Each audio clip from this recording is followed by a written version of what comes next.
You sit alone while everyone else laughs together across the room. And here's the truth, no one will say to your face. They don't avoid you because you're broken. They avoid you because you leak need. You radiate hunger for approval, and people can smell it before you even open your mouth. But there's a final move, one the Stoics used to walk through hostile courts and hostile crowds, that turns isolation into untouchable power. And I'll show you exactly what it is. By the end of this, you'll understand why loneliness isn't your weakness, it's your forge. You'll learn the 6 internal shifts that stop you from chasing connection and start making people gravitate toward the calm you carry. If you ignore this, you'll keep bleeding attention and respect into people who'll never give it back. You'll stay the one, always reaching out, always explaining, always wondering why no one stays. But if you apply this, you become the rare person others study, remember, and want to be near without you saying a word. The Stoics had a rule: your value is not determined by the crowd around you. Marcus Aurelius ruled an empire but wrote alone at night. Epictetus was a slave with no friends in power, yet his words outlived kings. They understood something most people never learn: solitude isn't loneliness, it's sovereignty. When you stop performing for an audience, you start building a self that doesn't collapse when people leave. That's the posture. Now let's make it real. Move 1. Stop explaining yourself. The trigger. Someone asks why you're always alone, or they make a joke. Don't you have any friends? Everyone's watching for your reaction. The weak move. You scramble. You justify. Oh, I'm just busy. Or, I'm selective about who I hang out with. You try to soften the accusation. You smile too hard. The Stoic reframe. Their question isn't an attack, it's a test. They're checking if you believe your aloneness is a problem. If you flinch, they confirm it. The exact action, you. Half-second of silence. Then, I'm comfortable. That's it. No explanation, no defense. Eye contact, calm face, the effect. Silence after confidence creates discomfort in them, not you. They expected justification. You gave certainty. Now they're the ones wondering if they're missing something. And internally, you just proved to yourself that you don't need their approval to validate your choices. But that only works if you've handled the deeper wound first. Move 2. Kill the fantasy friend. The trigger. You're scrolling. You see groups laughing, inside jokes, weekend trips. You feel the ache. The everyone else has it feeling. The weak move. You tell yourself, connection is coming. You keep waiting for the right people. You join groups you don't care about. You force yourself to show up and perform. The Stoic reframe. You're not lonely for real people. You're lonely for a fantasy version of friendship that doesn't exist. The Stoics called this fantasia, a mental image you mistake for truth. The exact action. Write this down. I am not waiting to be chosen. I am building a life worth living alone. Read it every morning for 1 week. Let the fantasy die. The effect. Grief first, then relief. When you stop chasing the highlight reel, you stop measuring your life against fiction. You become present with what is. And presence is magnetic in a world of people pretending. Still, people will test you harder than this. Move 3. Weaponize your absence. The trigger. You're in a group setting, work, class, a gathering. No one's talking to you. You feel invisible. The weak move. You force conversation. You ask questions no one asked you. You laugh too loud at jokes. You try to earn your place in the room. The Stoic reframe. Attention is a currency.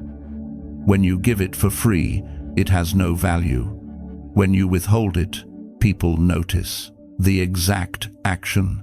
Stay quiet. Observe. Don't fill silence. Don't perform. If someone speaks to you, respond with clarity and calm, but don't chase the thread. Let conversations come to you or die naturally. The effect. Two things happen. Weak people ignore you and move on good. Strong people get curious. Why isn't this person trying? Curiosity is the beginning of respect. And you stop exhausting yourself trying to matter to people who don't. But what happens when someone tries to break you? Move 4. Refuse the insult, the trigger. Someone mocks you. Loner, weird, antisocial. They want a reaction, defense, or hurt. The weak move. You either fight back, proving they got to you, or you laugh it off while dying inside. The Stoic reframe. Epictetus said, "If someone calls you a fool and you believe it, you've made it true." An insult is just sound. It only becomes real when you let it in. The exact action. Look at them. Then, okay. Flat tone. No smile. No anger. Just acknowledgement without agreement. Then, return to what you were doing. The effect. They wanted emotional labor from you. Shame, rage, justification. You gave them nothing, no fuel. The insult dies in the air. And you just demonstrated something dangerous. You don't need their opinion to exist. That makes you a threat to people who survive on validation. Now the question becomes, what do you do when they come back? Move 5. Build in secret. The trigger. You have free time, no plans, no texts. The emptiness feels loud. The weak move. You panic. You refresh apps. You reach out to people you don't even like. You fill the void with noise. The Stoic reframe. Loneliness is just unfilled time meeting an underdeveloped self. The Stoics didn't fear alone. Time, they used it to sharpen the mind, the body, the craft. The exact action. Choose one thing to build in private. A skill, a body, a project. No posts, no updates, just daily work. 30 minutes minimum, non-negotiable. The effect. In 6 months, you're different. People who ignored you start asking what you've been up to. But here's the shift. You're no longer hungry for that question. You've tasted self-respect, and it's stronger than their attention. You're not lonely anymore, you're occupied. And that quiet confidence is what makes people want in.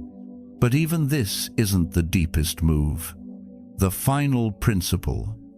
Become the one who needs nothing. The reveal. Here's what the Stoics knew, and most people never learn. The only way to attract real connection is to stop needing it. Not because you're cold, not because you're hurt, but because you've built an internal world so rich that external validation becomes optional. You're not untouchable because you push people away. You're untouchable because you've made yourself whole. The identity shift. This is the line that separates you from everyone still performing. You are not lonely, you are selective. You don't lack friends, you refuse shallow ones. You're not avoiding people, you're protecting your peace. And that reframe changes everything.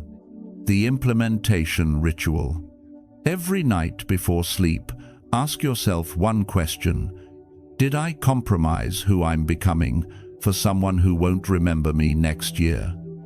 If the answer is yes, adjust tomorrow. If it's no, you're becoming untouchable. The effect. People start noticing you didn't chase them.